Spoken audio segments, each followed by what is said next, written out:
Ready start.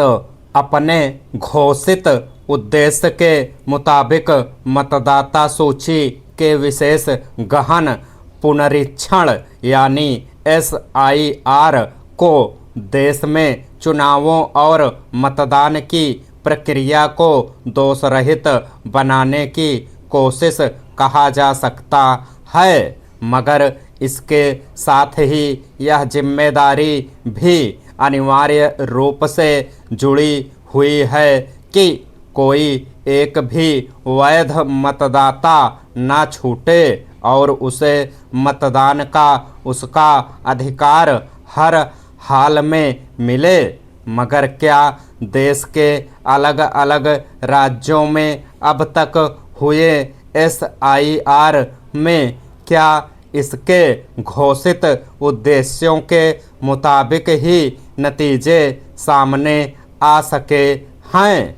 विडंबना यह है कि SIR अपने शुरुआती दौर से ही अनेक तरह के सवालों से घिरा रहा है और विपक्षी दल इसमें व्यापक पैमाने पर गड़बड़ी के आरोप लगाते रहे हैं। खास तौर पर पश्चिम बंगाल और बिहार में SIR के बाद जिस पैमाने पर लोगों के नाम मतदाता सूची से बाहर किए गए, उसे लेकर तमाम सवाल उठे। यह कहा गया कि बड़ी संख्या में लोगों का नाम किसी कथित चूक का हवाला देकर मतदाता सूची से हटा दिया गया और वे वोट देने से वंचित रह गए।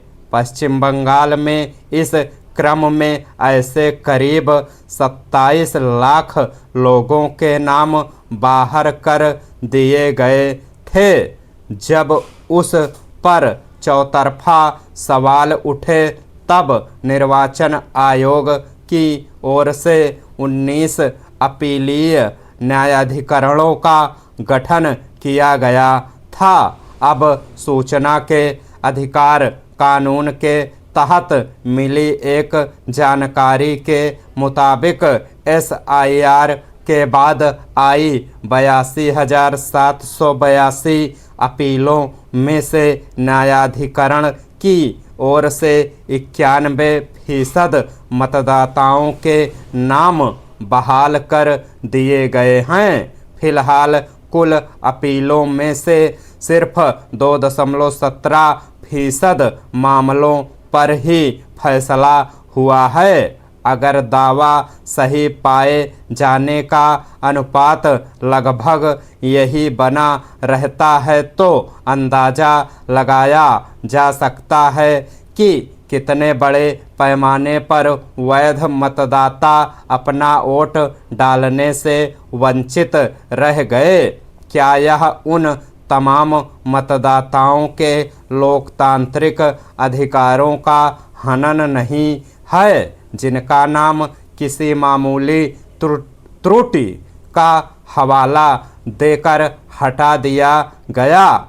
मतदान के समय मतदाता सूची से नाम हटा देने और चुनाव खत्म होने के बाद वही नाम सही पाए जाने पर सूची में जोड़ देने को कैसे देखा जाएगा?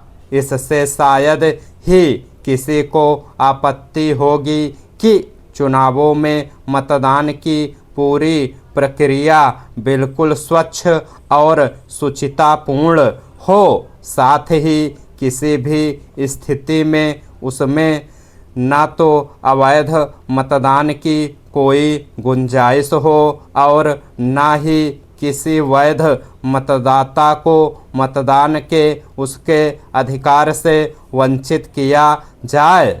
निर्वाचन आयोग ने जब मतदाता सूची के विशेष गहन पुनरीक्षण की प्रक्रिया शुरू की थी तो इसके पीछे यही दलील दी गई थी। प्रथम दृष्टया यह प्रक्रिया अपने आप में चुनावों को ज़्यादा स्वच्छ बनाने की कवायद लगती है।